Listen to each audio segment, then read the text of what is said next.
following podcast is brought to you exclusively by the Rad Rob Radio Network. This is PBA champion Kyle Troop, and you're listening to Straight Up 5 with Johnny Petraglia Jr. As you know, JP Jr. used to be introduced as the sexiest man in bowling, and now the world. But he doesn't have the best hair in the world. I do. Sorry, bud, but you know the deal. Pick it out. Fear the fro, baby. Welcome to Straight Up 5 with Johnny Petraglia Jr. A hard-hitting, in-depth, cutting-edge look into the world of bowling. This podcast will not only cover all things bowling, but will also give you a raw look into real-life issues. You'll get unfettered access into the mind of one of the most gifted bowlers of this or any other generation.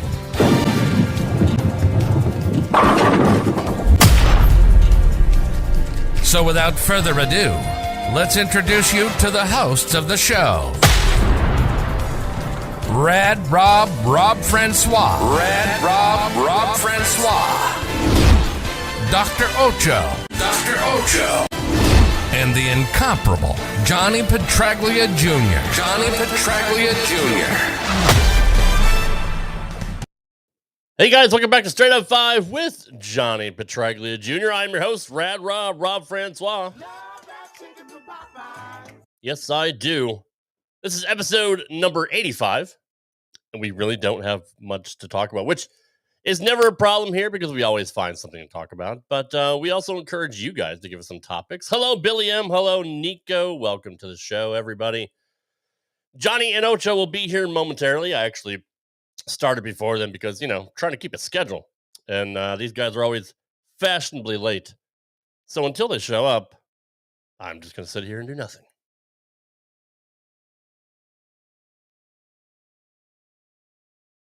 Just kidding. Welcome, everybody, to the show. Hello, Rich. What's going on? Mr. K. Glad you're always here. We do plan on talking about ball reviews. Whether you guys think they are helpful or not, we're going to be talking about the PBA League, which is starting Friday, with the first televised event being this Sunday.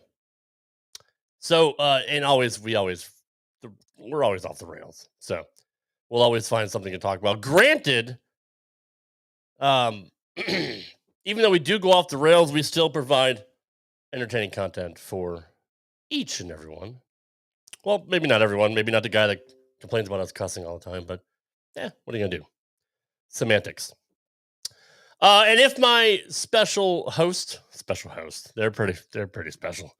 If my co-hosts show up, then this should be a good show. If not, I'm going to speak to you guys for the next 56 minutes, as I am a professional podcaster. I am a master of filling dead air and filling my stomach, quite honestly, which I just did tonight.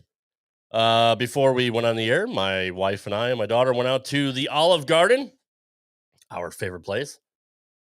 And since we are members of the Olive Garden club or newsletter or fan club, whatever the fuck it is, shocker, right? Johnny's probably looking for his golf ball. I saw Johnny golfing today with his pops and PB3 and a host of others. But yeah, we got early access to Never Ending Pasta, which starts on the 24th of September. And we were able to get that early tonight. So I am pretty full. I really want to take a nap, but I'm here doing the show for you guys. It's 5 after 7 as we're recording this.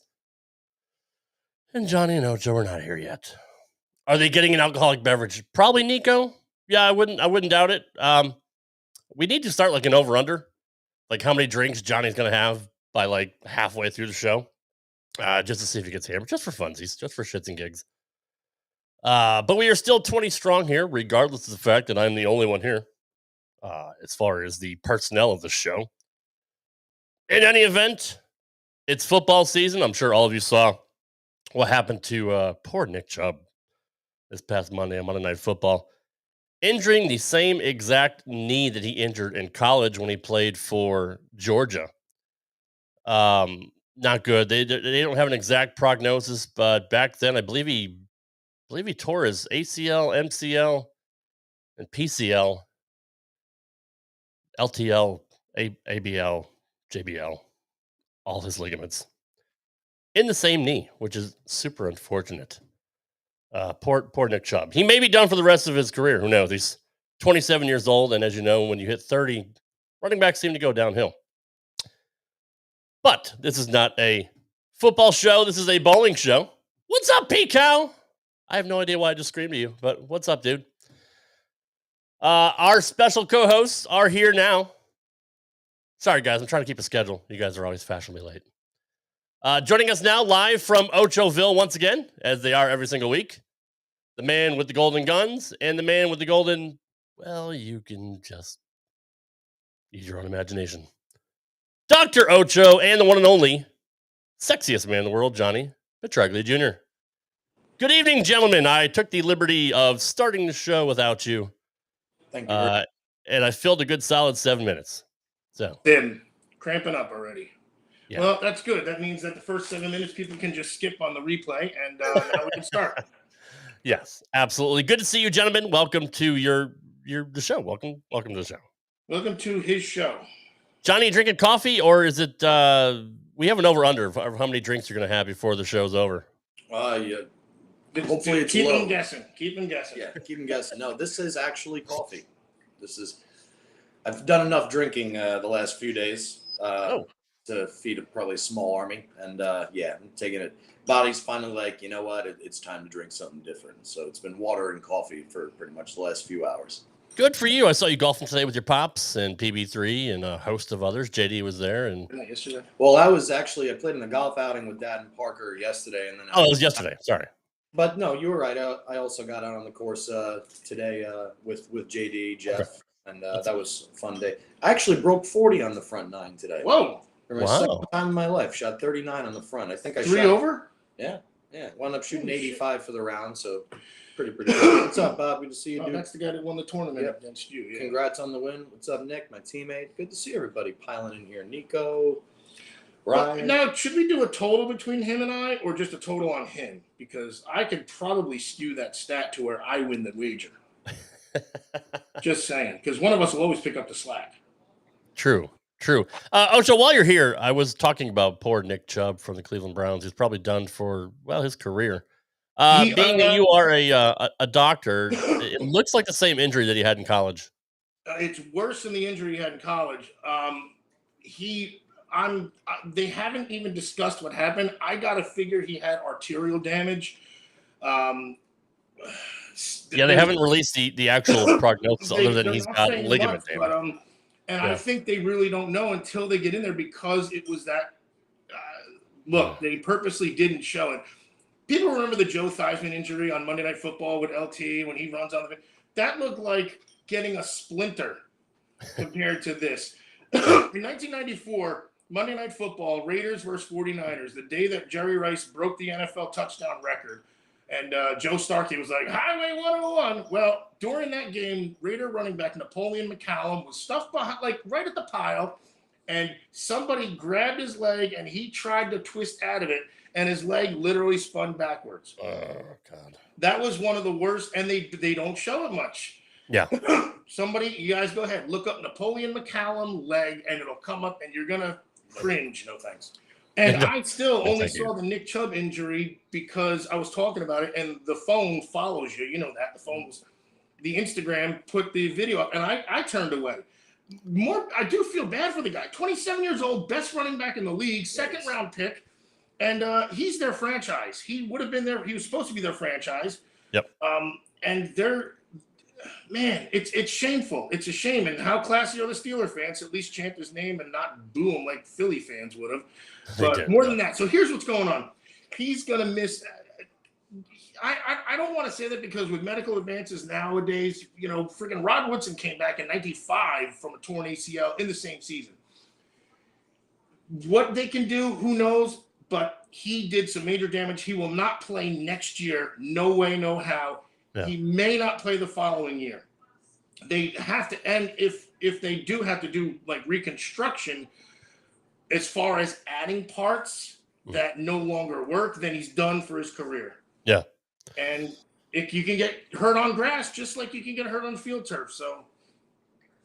Yeah, I mean, it's unfortunate. I didn't notice it because, he went up and down. I'm like, it looked he hit his head or whatever. Very benign. And his teammate went to go pick him up, and he waved him off. When he rolled over, and you saw the cringe on his face, and the camera went away from it, and I went, "Oh shit!" And Joe Buck says, "We're not going to be playing that replay." And then Aikman says, "As gruesome as it was," or no, he said something like, "Just imagine how bad it was, and it's way worse than that." Because the crowd groaned is what happened. The crowd groaned. Yeah, they showed it on the replay on the big screen, and you can hear everybody go, "Oh, like that's bad." Horrible. It was, and anyway, but he's in for a lengthy rehab, and I mean, look, these are also world-class athletes too, and they got absolutely. They have a strange mind where Troy Edwards was a guy, one of the best. He was a rookie running back for the Patriots, and he hurt himself in that flag football thing, and. Was it flag football or beach volleyball? Beach. It was like beach. It was like beach Olympics. It wasn't volleyball. Yeah. It was like a weird like Olympics thing. So right. I thought it was like a flag football thing, but it was on the beach, 100%. Yeah. It was 1998, I want to say, 99, and he was never the same. Poor guy, and he was a rookie, ran for like 1,500 yards. So anyway, you don't shoot 85 and lose a whole box of golf balls. That's true. Unless they're range balls. Anyway, I'm good, Chuck. Thanks for asking. I appreciate it. You guys are used to freaking Johnny up at 15. He's at 8.5 right now. Y'all are used to seeing me pretty buzzed on this show. I'm stone sober today, and just a little wiped out, a little tired between the running back and forth from Pennsylvania to Jersey. 2 rounds of golf, 2 league nights, and obviously, and everywhere I drive is an hour. Everything's an hour away from wherever I have to be. Yeah. So it's just a lot of running around nonstop, and the body's finally just hit a wall right now. So I'm just a little bit. I'm also quiet right now because I don't know as much about football as Ocho and Rob do, at least to the extent that they're talking about it. So I'm kind of just listening. Well, Ocho's elephant brain is just stupid. Like just the fact that he remembers all of that. But Lou 9, what's going on? Chuck Ritchie. Chuck bowled in a one of those curtain tournaments this past weekend. Something I've never done, but it really looks fun. Just putting a curtain across all the lanes so you can't see, your shot. You just got to hit your mark and look at the screen and see what you knock down. But when you turn around after I throw the ball anyway, shit, that'd be right up my. Was it a house shot or was it like an actual pattern? It was probably a house shot. Was it? It sounds like the Peterson, but I don't even know if that's going on right now. No, I feel like that's over. Chuck. No, it wasn't a Peterson. It was. Fuck. He can tell us. Yeah, let him tell us. But it looked fun. He actually broadcasted it live on his Facebook page. So wait, why is Rob not the most hated left-handed bowler? Did something happen with a left-handed bowler? Oh yeah, it's going to be our imbecile of the week. So, okay. We'll get to that here later on. So Eric Hodorowski is also in the house. What's up, dude? One of my favorite people in the world. We got to send our well wishes to Eric. Hurt his wrist pretty bad. He's in a cast for 4 to 6 weeks, and it sucks, man. Well, I was way off. Sorry. So sending love and well wishes to our boy Eric. I meant to ask you about him too. Shoot, my bad. It's okay. Yeah, I didn't know. I don't get everybody's feed all the time because it's fucking Facebook. I only get like certain people, so I don't always see. You're probably blocked by half of them. That's the other problem. That's fair. No, that's fair. That sucks, Eric. I'm sorry to hear that, bro. Hopefully you get see Ocho for some HGH. He'll hook you up. Sorry, I can't get you in trouble. I can't get you in trouble for that. I was kind of spot on with that too. Actually, I'm not happy. I know. Neither will we. Johnny, let's cover ball reviews. We talked about it offline. I kind of picked on the guy, one of our past imbeciles of the week for just posting stupid shit, Bud Kennedy all the time. But you actually thought this might be a good topic to chat on. So whenever a new ball comes out, usually you'll get a pro like Belmo or Packy or a host of guys that will go on YouTube and throw a bunch of shots and kind of tell you what it did and what the ball's supposed to do. And a lot of people think it's it's not necessary because all they're doing is throwing strikes. They can throw a strike with any ball. I mean, what really are you getting out of the reviews? So let's kind of try to play both sides, Johnny. I'll start with you. Where do you fall on this topic? Do you think it's helpful and informational, or just an advertising for their ball companies? I can go either way with this, from ball review to ball review. The things I don't like about them is you always see reviews of people that throw it pretty well striking. Right. So, and pretty much every bowling ball, when you look at a ball review, they say it does the same thing. This ball gets through the front, it kicks at the corner, but it still has enough drive to go through the pins, and it's yada, yada, yada. So in that respect, I'm not a huge fan of the ball reviews because, first off, you don't throw it. Nobody throws it like anybody. Let's just start there. Everybody throws it a little bit different. So what I do like is when, say, like Tommy Jones takes a brand new ball and he bowls his first game out of the box with it, and then he tells you what he's seeing throughout the course of that game. I think that, I mean, for a novice player or somebody who's like not at professional status, it's probably very beneficial for them to see. But again, this is, I kind of, I would like to kind of see what everybody else thinks. But for me, personally, ball reviews don't do shit for me because I don't know until I throw it, what it's going to do. I have the idea of what it's going to do based off cover core combos. Is it ASIM? Is it SIM? Is it solid? Is it Pearl? Yada, yada, yada. But for the most part, I'm kind of indifferent about them. I think they're a necessity in the sport, especially with how many bowling balls come out nowadays. But yeah. Sorry, Ocho needs something out of my pocket. Well, for me, it's and I get exactly what you're saying. I like nobody has the same bowling style. It also, depends on how you drill it. Where the pin is. There's so many different factors as to are you two-hander or you're one-hander. Like it's going to make a difference. If you're lefty or righty. So I get it. To me, I think it is pretty good advertising for the companies. But if you can, like Nico said, he finds Beef and Barnsley's reviews to be helpful. Maybe they break down exactly what's inside the ball and what it does and how it reacts to lefties and righties and all that. That I can see, but physically watching somebody throw it, yeah, I mean, unless they explain to you shot by shot, okay, this is where I was looking, this is where I'm standing, this is where it broke, this is where it snapped, whatever. Like that's fine, but Ocho, what do you think, man? Like, well, again, this is why when you wrote that, I was like, I kind of agree with the guy because I even wrote something. I sent it to the group chat. It was dated January 18th, 2023. It's proof. Where's the camera? I don't know where your camera is. Oh, and it's backwards. Good. Oh yeah, because we're doing a live thing. We didn't do the reverse mirror gimmick. Nah, we won't worry about that. Either way, they can figure out what you put it in shit. We'll take your word for it. Jesus. That's gonna fuck me up because I'm used to Johnny being on the other side. All right, yeah, January 18th, 1985. Got it. So, and I said was, basically these are pros. They review balls. Yes, where they're standing, but we don't know the pattern they're bowling on when they say they use the bowling jargon, and it's like it doesn't tip off or it doesn't flip the script. I don't know. I really don't know. I've seen a few of them, and I'm like, wow, the guy's throwing a bunch of strikes. He's standing in the spot that he needs those strikes. Now, if they did a ball review where like the guy stood on 5 and the thing overhooked freaking by a mile, and he'd say, see, you can't play that angle on this or on this shot or something, but they always stand where they're supposed to. And these people release the balls. You remember the Iron Byron? You remember that the golf swing? It's called the Iron Byron. It's the golf swing that's so perfect. It mimics Byron Nelson. Byron Nelson. Oh my God, shit. Sorry. Byron Nelson, man, I remember that guy. So the Iron Byron is how they test golf clubs. Apparently this little robot mimics the swing, and that's how they test whether the loft should be 12 degrees, 11 degrees, 10 degrees, the spin rate for golf clubs. So unless you have the Iron Belmo or Iron Walter, or you know what I'm saying? Like, but again, then you still have to have a different iron for each one. So it's just these guys are going to throw strikes. That's what they do. Well, you brought up a good point, and I'll feed off of this because Brunswick has a machine called Throwbot, which does the same thing in bowling. Right, better than Iron Belmo.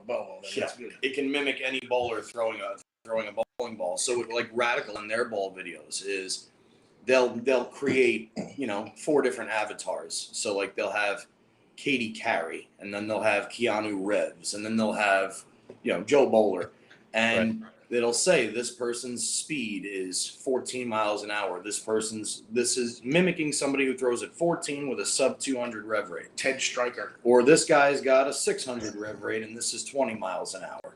So, did you just airplane reference? Ted Stryker. What a great fucking name that is. Excellent. Yes, that is great. They should radically. If you're listening, the next throwback should be Ted Stryker.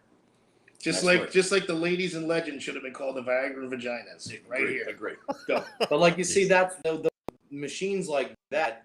Those are wonderful. I think, especially those videos, because now I get to see the same ball being altered and thrown differently to match basically anybody that you bowl with. Whereas if I go and I turn on, say, and I'll use Brunswick because Brunswick is my company, but I mean, I don't need to see, Tim Gillick or Tyler Armour throw a bowling ball, or Nick Smith. I don't need to see those guys throw a ball because I throw it nothing like them, and like they're not even like we said before. But that's the yay and the nay part. I think that if you do it correctly, like the way that Tommy Jones used to, or the way that Stu and Barnesy do, or obviously the way Radical does with Throwbot, you're at least giving the purchaser the option of at least understanding a little bit more about what they're getting into. So for me, they're necessary, but for the most part, I could leave them alone. I mean, there's a reason for them, and it's got to be for advertising. But that's. Well, I mean, what's more sexy than watching Belmo go out there and throw the new Fate? Like, he's gonna fucking crush it. It's gonna look fucking. Well, you brilliant. see, if I'm watching Belmo, when I watch Belmo, I don't give a shit what he's throwing. I'm just watching Belmo. Right. Whereas most people would say, I would never watch a ball review from Belmo because he throws it nothing like me. I actually hear people, like regular league bowlers, say that. Belmo strikes with everything. What's the difference if he's throwing a fade or a phase 2 or whatever? So the review should be the guy throwing the ball and not the ball itself, really. I mean, the review should be the steps, the release, the thing, you know what I mean? And that's how somebody can implement the effects on this bowling ball, which it's very similar to golf. You try and emulate golf swings also, but I don't know. There's not enough money in emulating the guy than there is emulating the ball. True. Tony C has a great point. Bad part is everybody wants to do what it did in the videos they watched. I mean, yeah, of course. And that's the worst part. That's the point. Because they'll go and local, let's say 180 house guy will walk into a pro shop and say, I want to drill just because it's what Chuck wrote, the ethos. I want to drill an ethos. His timing is impeccable with that lately. Well, at least you weren't doing an obituary or something. Right, like last week. But let's say 180 guy goes into a pro shop and says, I want to drill an ethos and I want it to do what it does in this ball video. Well, if the guy doesn't know how to throw the bowling ball, with all due respect for lack of a better way to say it, properly. Yeah, it never, ever will roll like that, no matter what you drill. Jason, John, good to see you guys. Sorry for not saying hi sooner. And I said hi in my own way. And what Nick says, since everybody throws differently, different speed, do the reviews really help? Again, they can help if they're done correctly. I think that there's overkill of the reviews, but when the companies tell you to do them, companies tell you to do them. Like, me personally, I'm not a big fan of ball reviews. I never was. I'd rather talk about bowling balls on the show than actually do a review itself, because how many thumbless left-handers do you guys know? I mean, how many people are really going to relate to me when they're throwing a bowling ball? It's very, very rare. I feel like I would crush people more than I would help them if I actually did a ball review. So, Dale Stewart says, "Where's the reviews for us old farts?" Good point. And you know what? It's funny, but it's a great point. It's why I brought up Throwbot, because again, Throwbot will mimic, let's say, an old fart, a young kid, and then an average normal, middle-aged guy or lady. I mean, they cater more to that aspect, which is one thing that I think is immensely lacking. Whereas, that would actually be a nice ball review. If you want to do a ball review, get 3 completely different bowlers throwing the same ball in one ball review. There you go. If you don't have a Throwbot. Yeah. There you go. Right? Which we don't have a Throwbot. You get the cranker, the stroker, and the flat guy, whatever they're called. I don't know what they're called. Cranker, stroker, tweener. Tweener, right? I think it's a fantastic idea, and I'm surprised more people and more companies haven't Haven't tried that. Maybe they'll We're do the that smart after ones watching here. the That's the show. problem. Yeah, DV8 Well- did it for a little while. Like when Shannon O'Keefe was with DV8, they would have. But then again, Shannon throws it like a goddess. I mean, she's another one. But yeah, I think if you incorporated, say, like what Dale said, what Laneside Reviews used to do. True. Let's see what Jeff says here. I like Brunsnick and his reviews are purchased for Jaden based on what he's seen. What's up, fellas? That's a good one. Or ball comparison too, where this Mhm. ball does this and then this ball does this, where they're showing two at the same time. Maybe, and Right. at least you can see, okay, the way this guy throws it, he's got to move left when he throws that other one, which means whatever. To you know what I'm Right. saying? Like, Yeah. The problem is with amateur bowlers, even if they went into like technical breakdown of, cover and shell and core and breakpoint and, ASIM, and like I said before, they're going to get lost in that too. So you can't really give out too much technical jargon because a lot of people won't understand that either. So it's kind of a fine line to walk when you're trying to promote, your bowling balls. So Yeah. I'm assuming why they're using guys like, Belmo and all the other guys to so the amateur guy's just going to look throw at 'em. all the check marks, and you know what I'm saying? They're not going to watch the review. They're going to say, does it? But all the check marks for this ball and half the check marks for this ball. Okay, I'm buying this ball. They're just going to follow what the positives are, and then True. it'll work for them. So might the other ball on a house pattern for the way they throw it. A 180 bowler may go to 184. Right. Like Sprown said, if a guy's a full roller, some of the reviews are senseless for them. No, absolutely. And everything is subjective. Everybody has their own style. Literally everybody. Nobody throws the same ball, the same shot as everybody else. So I get it. It is an interesting topic. Like Ocho said, I do understand, like, it's for marketing and advertising purposes. I think if you really want to break it down. I guess here's my comparison for you. How many golf driver reviews do you watch? He doesn't watch golf, though. That's No, I do, but I'm not I like used to. nerdy into it. Yeah. You watch reviews on. I golf used to drivers? watch the when they'd have the displays out on playing lessons from the pros or something like that, and they would say like the prototypes coming out or something, and I learned nothing because you can't even see the damn ball. Right. You just going by what Jim Furyk said, and he's like, I'm a pea shooter, but this just went 30 yards farther, so.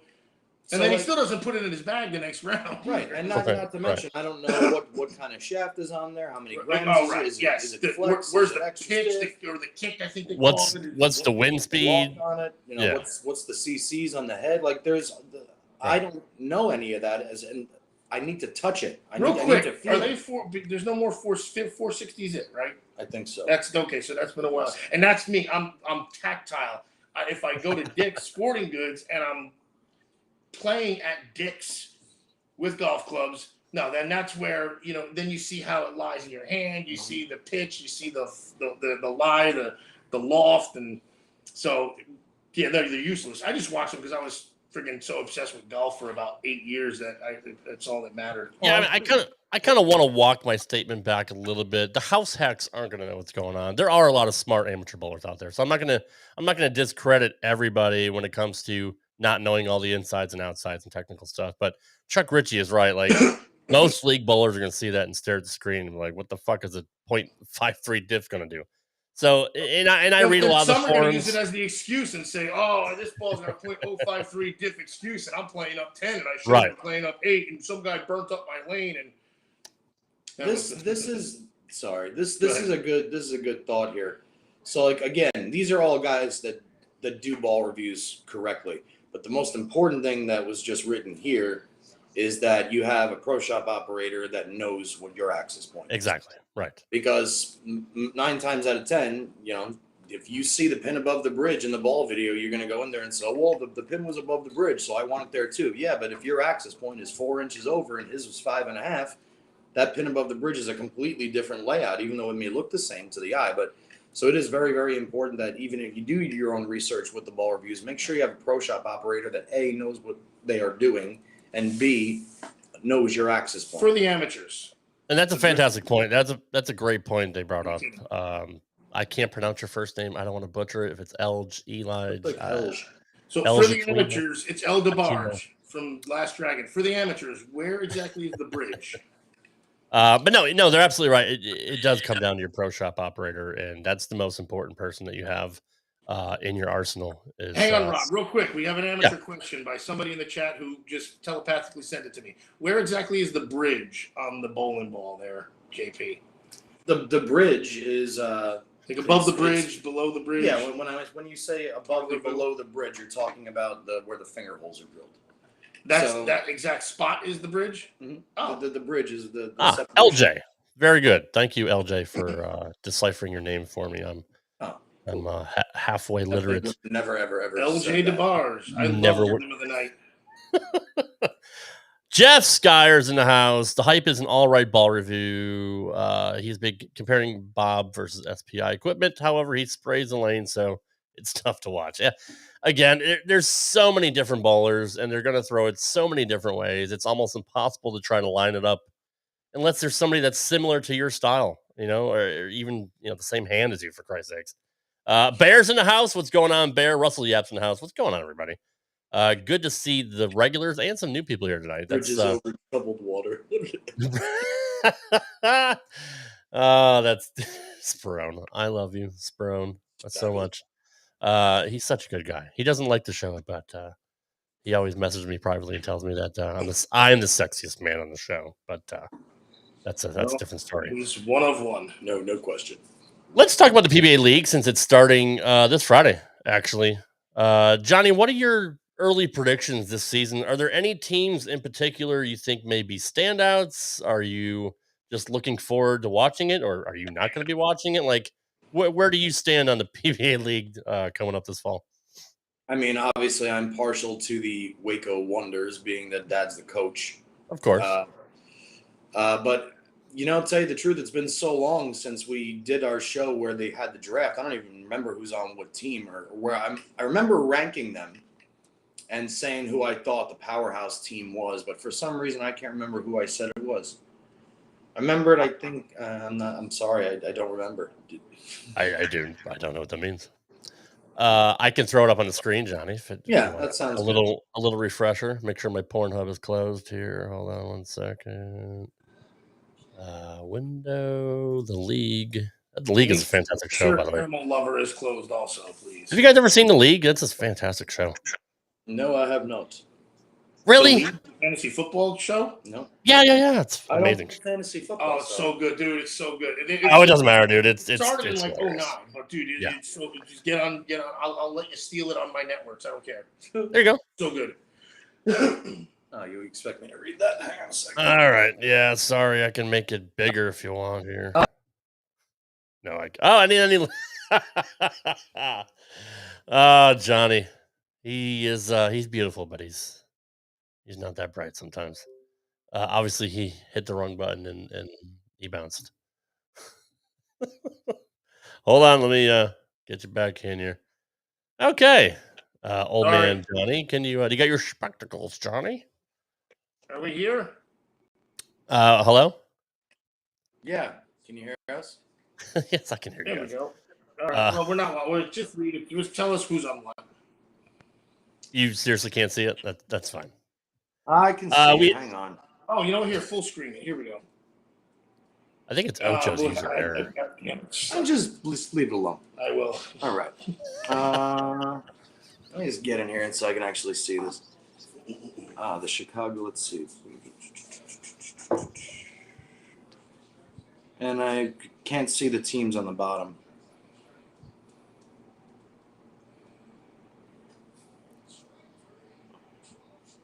This is working out fabulous, by the way. I'm reading. I'm just trying to figure it out here. That's a great plan. You're too young to be blind, Johnny. Oh, dude, it's fucking tiny. That's what she said. Scroll back up a little bit. Sure. All right, so I think that LAX is going to be badass. Powerhouse team there. I also like the Lumberjacks look pretty good. Oh, that's who I liked. I liked the Dallas Strikers. So actually, all these teams are all so fantastic. I did a ranking on one of our older shows, but again, the talent here is it's unmatched. I mean, it's the best players in the world, and every team has at least 3 amazing bowlers with 2 good bowlers. So it's going to be. I like Dallas. If I had to pick a team right now, I'd go with the Strikers. You have a good mix of not only a lot of talent, but you have a lot of camaraderie, and you have a lot of a wealth of knowledge with the guys that are on that squad. I'm looking forward to the Milwaukee Pounders because it's just a fucking great name. I mean, it really is. It's one of the best names ever. And you got Marshall Holman as the manager. I love the Brad Miller comments. That's Brad Miller MVP. I do.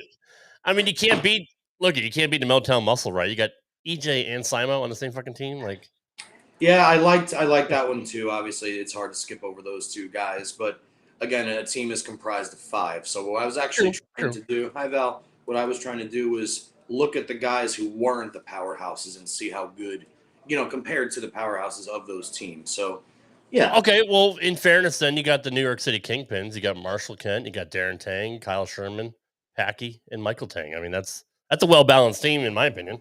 Yeah, but combined, they have less than 15 victories. True. So, True. Any given Sunday.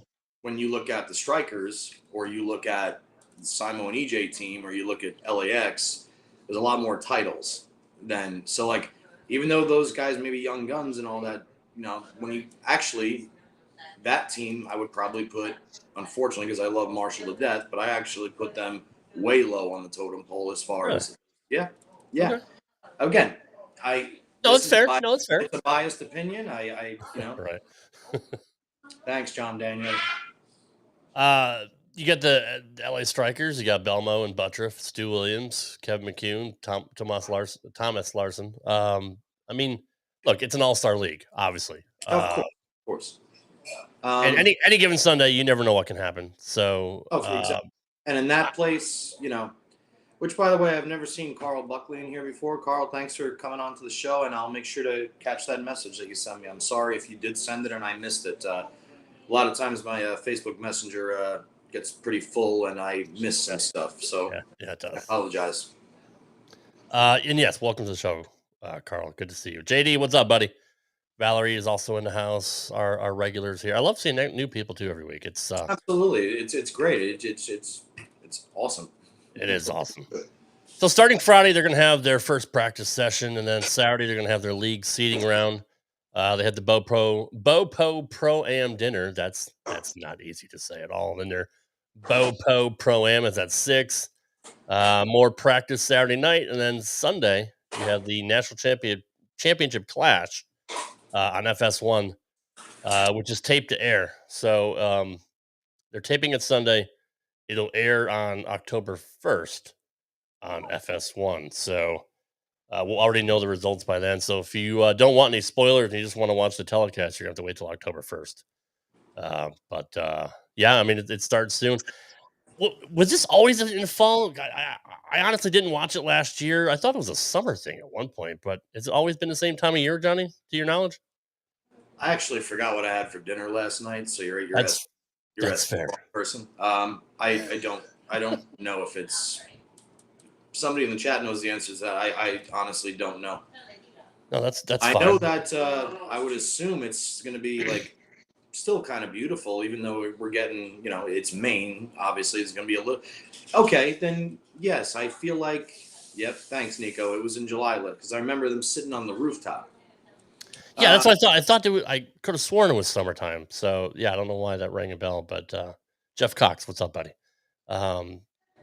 Sperone, Jesus Christ.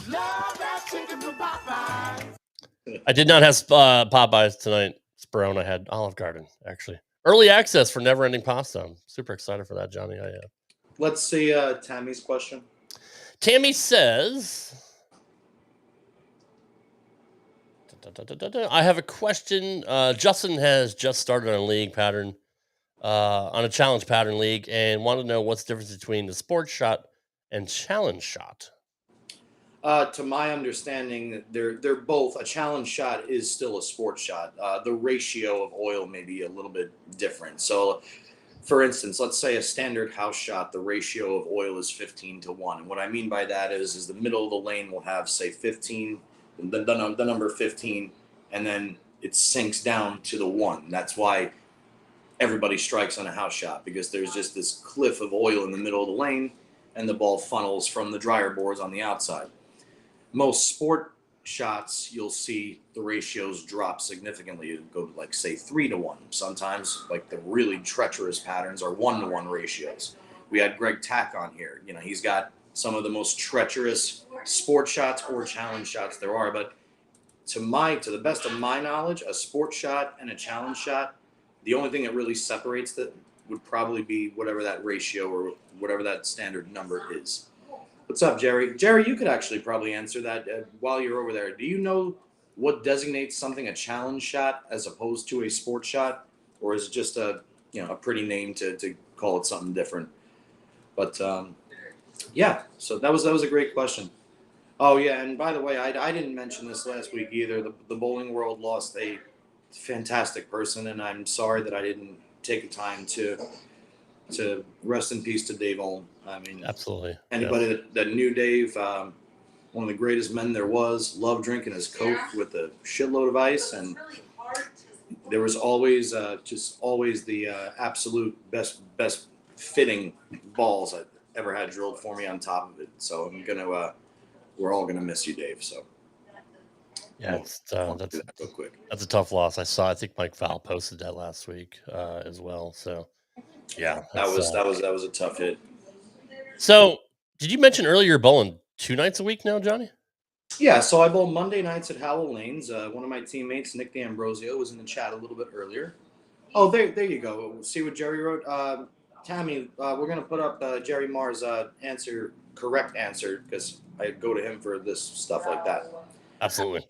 So a ratio of 4-1 and lower is sport, where 5 to 8 and 1 is challenge, and 8 and higher is considered house. So there you go. The 15-1 house shot, if it's 4-1 or lower, that is an actual sport pattern, whereas the middle of the road is challenge. So challenging enough, but not quite sport regulated. So for the listeners and viewers, Johnny, that may not exactly know what those ratios mean, can you kind of try to put it in layman's terms of just if you imagine looking at a bowling lane, and now go from the first arrow on one side to the first arrow on the other side. And if you just like imagine like a little hill of oil that you can't see because unless you're microscopically, or you have an actual lane graph or a topography graph. But just imagine that the number 4 represents the highest point of the oil. Whereas, so like on a house shot, when you see everybody get in way deep and sling it to the gutter, it's because it never ever goes high. It's because there's so much oil that it's creating that funnel effect. Whereas on a sport pattern, the oil would be like a 10 on a house shot, right? Sometimes higher. So yes. But if you were an ant, you'd see it. Like an insect could probably see it. Obviously, oil is just between how it spreads and the viscosity of it, but volume still stays put. Okay. Well, good job, guys. I appreciate that, because I wasn't even sure myself, and I've been doing this a long time. So we'll get into Johnny's league. Oh yeah, that's right. You wanted me to. Yeah. So just to follow up real quick there, I bowl Monday nights at Howell in a 4-man Hankel Classic League, fantastic league. And then I bowl doubles with my friend Stacy Parker at Bolero, North Brunswick, Carolier Lanes on Tuesdays. And that's so freaking sacrilege. Can we protest? Like, can we do something to get that name changed? Can we just all email Bolero and call him and just tell him what the fuck? Like, it's still Carolier. Do you remember when they changed Liberty Oak Park to Michael J. Teague, or were you later than that? I don't know what that is. Oh, okay. I know that. Thanks for pointing out that I left the 1589 to shoot 276, Dominic. No, not Dominic. That's Joseph. 2, 3, it just says Dominic first. 15. Would you come in behind? Did it come backwards? Dude, I don't even remember bowling 276. So and we all have to suffer for your sobriety. Get away. You just lost he lost his shoe. I'll be right back. Anyways, so now I can contribute nothing, which I usually do, but you bowl Thursday nights at Howell Lanes. Which how you bowling? Not good. Look, I walked in, shot a 640 the first night with actually 14 10 pins, made 13 of them. 14 10 pins? 14 10 to 8 in the first game, and then just scattered a few more in the next couple. Holy shit, dude. And because I kept doing I'm in the pocket, and because week 1 last year I switched balls so quick that I was just angry, and it made me worse. I stayed with it, but then I did switch the ball when I should have. Last week, it was just a week where, and I'm not complaining. It's not like I'm good. I was lined up. I was just lined up, but I couldn't get anything going. Strike 9, strike 9, strike 9, split. Strike 9, split. Just dumb stuff. It was, I want to say they were speed sensitive, but. So when you say splits, like, are you going through the nose? Like, what's going on? One time through the nose, left a washout. So it was, I had to keep it between 16, 50, and 17, 10. And if I didn't, it was the darndest thing. And the problem is, if I kept it between 16, 50, and 17, 10 NPH, I could still leave a week 10. I still left about 6 of them, made them all. Finally, I made a jump to the right and switched bowling balls, and I got at least a few in a row and shot like a 2 after I switched balls in like the 4th, 5th frame after having 3 opens, and salvaged a 212. So I had a good run, and I still only shot 580 something, I think. Actually, John L is somewhere. He don't know how to get in the chat. John L, what was it? Either way. And I'm at 214, or no, I might be even lower than that.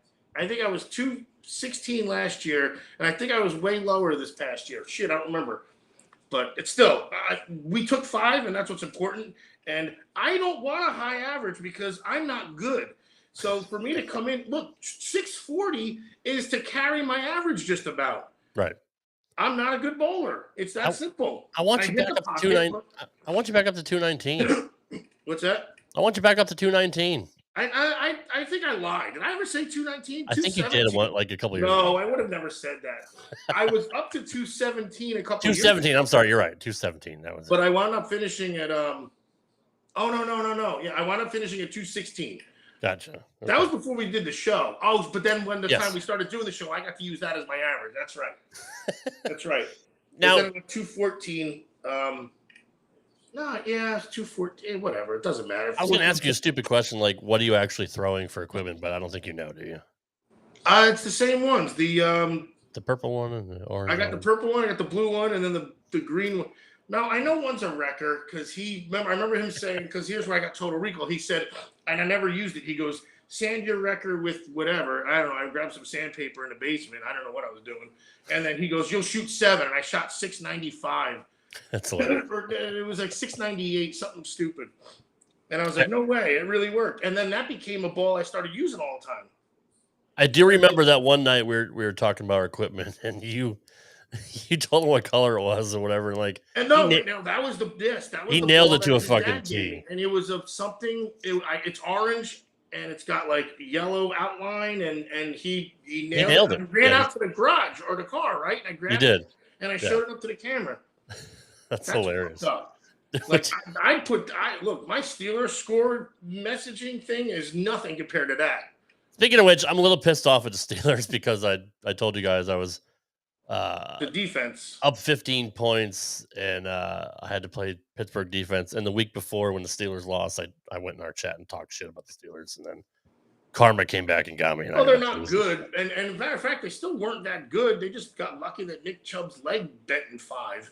But I mean, didn't they have a pick 6 in the first few minutes of the game? I don't know how fantasy works. I know, like, how does fantasy 6 points for the defense if they score a touchdown plus 2 points for the interception. So that's an 8-point swing right off the bat.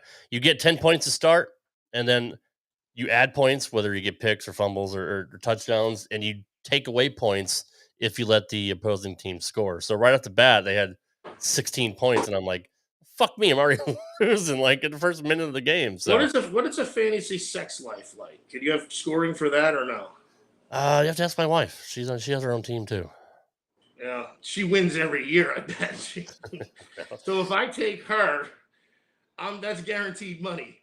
Yeah. Well, because they gave up a lot of yards, so yards don't count in fantasy. At least not in most leagues. It's points. Like for the first 6 points, they give up 6. Yeah, Anything they did. over They 7? had 2 defensive touchdowns. They had Two, 3 yeah. turnovers Oh, or shit. something, I think. And Yeah.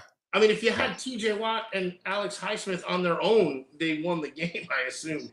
No shit, dude. Yeah, it was a bad night for me. I hate Monday Night Football. I But hate it having to wouldn't sweat have. Well, out. even with that, you if that first pick 6 happened, you would have won if Nick Chubb didn't get hurt. I almost guarantee it because they couldn't stop him. Yeah, pretty much. So tell your fantasy guy that it's unfair, and then I apologize for my brief intermission there, guys. Didn't even miss you. I know. Dude, I took the They foot down. never do. We had an about enthralling leading how awesome I conversation. am. I shot 700 last week. Yep. Even though I didn't. Minus 120. How'd you ball this week, Johnny? I shot 723 on Monday. I've had 2 really, really nice weeks at Howell. I remember shooting 276 last night. I think the second game. I don't know, honestly, what I bowled the first or third. It was a tough, long night. But anyway, how bad is that? He shoots. So, I mean, even still, it means he shot a 230 something, no, a 220 something, right? Both games. I'm not good at math. You shot at least 500 each game. No, so what would it be if you shot 276 and you shot 721? No, that was a different day. I shot 723 on Monday. Right, and then you said, and then I said last night. My bad. Yeah. You said first and third game. You couldn't remember. Oh, this is last night. There it is. 186, 276, 200. This is last night. That's what I bowled last night. Oh, right on. Consistent. So, not great, not bad. Is it almost time for everybody's favorite segment? That's a fantastic question, Johnny. I believe it is. I think so too. It's time for everybody's favorite segment. If you guys don't know how to use a seatbelt, just ring your call button and Tommy will come back there and hit you on the head with a tack hammer. You know, Lloyd, just when I think you couldn't possibly be any dumber. Here's the imbecile of the week. Some people are really stupid. This imbecile of the week comes from our good friend, Jacob Butters. It was on his Facebook account. And I don't know what brought this up for this man to make a comment on one of his posts. It was completely random, and I don't know if he was just joshing him or if they're actual friends, or I don't know. But I took it the wrong way because I love Butters, and he just kind of laughed it off. But you love butter also, so that's not really that far off. I'm just saying. Go continue.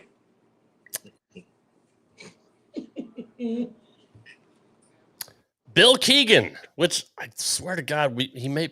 Don't we know that name? I feel like we talked about him. Somebody we picked on before. I don't know. That's the other thing. Maybe like that. I thought the same. No, you're thinking of our friend Keegan Tasker. Oh right. Oh, that's right. Yeah, you're right. You're right. We love. No, Keegan. Yes, we love PGA Keegan. Tour champ Yes. Keegan Bradley. Yes. Yeah, Bill Keegan is a fucking asshole. I'm just saying. He writes, Jacob, you're responsible for bowling going down the toilet. Absolutely the worst. With any facts though? Any facts to back that up? Like, is that? Of all people, why are you blaming Jacob? Like the nicest fucking guy in the world. It started going down in the late 90s, and he's blaming a guy who started bowling 8 years ago. Is he jealous that he can put his hand in a position that nobody else can and fucking destroy the pins? Like, I don't understand where that was coming from. What it sounds like to me is the same situation that you see across the board in every walk of life these days. There are certain people that are just closed-minded. There are certain people that just, you know, the expression evolve or die. You don't necessarily have to die, but there are people that just absolutely refuse to evolve with things. So for somebody to write something like this, first off, Jacob's one of the nicest people in the world. So anybody that has the balls and the balls to write something so hideous about somebody like this, I mean, this is just horrible. But this guy obviously is a traditionalist. He's straight up 10. This guy probably was okay at some point in his life and has decided that what the game is turning into is not the game that he likes. And because he can't do it anymore. He's basically saying, because physically, if you look at Butters got to the line, he don't look very good. He's got a fun game. He even said himself, waddle, something, chuck, whatever. Yeah, waddle, something smash, right? Waddle. I fucking love that. Yeah, it was great, but there's nothing conventional. There's nothing about Butters' game that is traditional. So traditionalists hate it the same way you have the I hate two-hander mob now. I mean, here's the thing: the game is the ball hitting the pins. In retrospect, the game should be the ball hitting the pins, but what they do emphasize is how they get to that point, which that's like judging somebody's batting stance. Exactly. You know what I mean? Like, just because somebody's got a freaking high bat, Greg Counsell should have never played in the league because his batting stance. It's like saying, it's like saying Mickey Tettleton ruined baseball because he just stood still and he's a freaking robot. Yeah, or it's one of those things. I don't know if he's looking for some kind of comments or some kind of dialogue or whatever he's doing, but it's ugly, man. It's flat out ugly because. First off, if you want to say Butters is one of the guys that has changed the game, you could certainly have said that. You has a strange technique. You could, and it's very, very obvious. He'll be the first one, but he's also one of the best bowlers on the planet and strikes a hell of a lot more than most people. He's just that good. He's a sensational player. So, yeah, this guy is definitely I got no problem calling this guy an imbecile. You're an imbecile. I mean, to blame him for this one, really. To blame him for the downfall of bowling, like I just want to know, like, what triggered that, like. And what's this guy's definition of the downfall? What's this guy's definition of the downfall of bowling, too? Yeah, bowling has gone down the toilet. I mean, the only you could say Belmo, but I mean, the only thing you could say is like what I just said. This guy is a traditionalist, and he looks at somebody who doesn't do it like, say, a David Ozio or a John Mazza. Right. Or somebody with a beautiful but then wouldn't he be textbook pissed off game. at Belmo fucking 15 years ago? Yeah, I mean that would make more. Yeah, like a Mike Albee. Yeah. You want to say that somebody ruined bowling? At least you would hold water by saying somebody like Belmo or Oscar, because they were the first guy to even like that we'd ever seen throw it with two hands. So yeah, your guy. Yeah, my guy. Brad Miller. But that's this is just this is a guy. He probably went on Facebook saying. I don't know if he's trying if he's really just a bad troll or he thought that a lot of people would jump on his up on his gimmick there, because it's still, even the way he wrote it, like, was there any follow-ups or was it just like, you don't have to put him up, but like I gotta figure nobody even engaged the guy. I don't know exactly where it was posted. Jacob posted a screenshot as his actual post and said, I guess I didn't make his top 5 list of bowlers, and just laughed it off because obviously it's just a troll. Yeah, and that's the kind of guy Jacob is. He's got a heart of gold. So that's what's actually pissing me off the most about this. He's got a freaking bowling throw of gold is really what he's got. He's fantastic. He's a great kid. He's great for the sport. He does his own thing, no matter how many assholes like this suggest otherwise. It's the comments on Jacob's post is actually funny. We had Chuck Ritchie calling the guy an idiot, and Alex George said that's an insult to idiots. And then Chuck says, "Wait, do I have to apologize to idiots now?" So I mean, they all they all made fun of it. Stephanie says she shouldn't have laughed as hard as she did. She's so sorry. So she took it as this guy just being a troll. Obviously, I took it personally because I mean, I love Butters, but you know, a couple of friends razzed him like, "Guy's got a point if you ask me." Yeah. Brooklyn Rob was on there as well. His brother was commenting. So Jacob and his friends got a pretty decent laugh out of it. But I would like to find the original post and see what other bowlers had to say about that jackass comment, because I'm sure a lot of people probably stuck up for I mean, him. he must have put it to where he could find it. So it must have been on a forum or something, because like you see, it was just a screenshot. It wasn't like it was like a direct thing to him or anything like that. So maybe it was in like the Hammer forum or something like that. I mean, we're all pretty much in the same groups too, so I mean, it could have been. I'll have to ask him where he got that comment from. Maybe he can come on and do a follow up or something one of these days. But it's just Bill Keegan. Go fuck yourself. Seriously. Yeah. Yes, I'm with you on that one. We're all in agreement. It's anything we got. Anything you want to touch on before we wrap it up? No, a lot of interaction tonight. I like the ball review topic. I think that the league will be fun to watch this year. Bill Keegan's an asshole and other than that, it's always a pleasure being here with y'all. I got nothing else to add. What's my Twitter? I actually am back on Twitter. Are you really? Yeah, what's my Twitter? It's called X now. I didn't know it was called X, by the way. Yeah. Yeah, you've been out for a while. It's scrolling at the bottom of the screen. I'm not here next week, guys, so I don't know if you guys want to try to go. Put Mike in, and we'll be better. I mean, we'll just enjoy it or something. Sorry. Mike probably knows how to run this shit if I give it to him, but let me know before I go. I'll be in sunny Panama City. Well, hopefully it should be sunny. But I'll be there regardless, whatever the weather is. Go to Panama City Beach, Florida. Very nice. Which is our usual hangout. Showing off the physique again. I know. Fucking A, he does it all the time. I am. Oh yeah. And they do have a Popeyes down there, so rest assured, I'll be fine. I'll get my. You just see like all the pin things on Rob's phone. Where it's like, sorry, totally. That's kind of funny. Sorry. Excuse me. I'll get my chicken fix while I'm there. So thank you, everybody. Thank you for showing up tonight and hanging out. We're still 34 large up in here, so we appreciate all of our waist size, man. Hell yeah. Thank you. If you guys are not subscribed to our YouTube channel, it is Straight Up 5 with Johnny Petraglia Jr. or just search Straight Up 5 Podcast. And leave us a 5-star review, by the way, on the iTunes, Apple, wherever podcasts are eating apples. And those of you that may not know, we also have an audio version of this podcast. We've been doing it for almost 2 years, at least 2 years now, right? That's how we started, man. Yeah, that is true. Before we start doing the live thing, everything that we do here before Unfettered even started. We were very unfettered. Now we're kind of fettered, almost, but not almost like infettered. So we're getting there. Well, it's better than being inbred or living in Alabama, but that's besides. Sorry if anybody. I'm sorry, guys. Anybody in Alabama? They just alien everybody, guys. Fuck Alabama. There's some states that I just don't. No, that's good. That's good. Yeah, some states I just don't like, and Alabama's one of those. So, and fuck Nick Saban too. Neighbor to that, man. Jesus Christ. Neighbor-ish. I mean, I think Kentucky's in the way. I don't fucking know. You got like a brief little tailwind of Kentucky, though. I don't do geography, so we do have an audio podcast, which is on all platforms. You literally can find it anywhere. Ocho, I'm pretty sure you must have found a podcast recently. In the filter. Clean the filter out. It was in there. Again. Is that the only places you find them? Like, there's got to be somewhere else in the house. I've been back in the pool a lot lately, man. Fuck off. It's summertime. We're closing out the pool soon. Leave me alone. Summer-ish. I mean, it's not cold up there in East-West Ochoville yet? I control the weather. It's fine. Wow. What can't Ocho do? What can't Ocho do? That's right.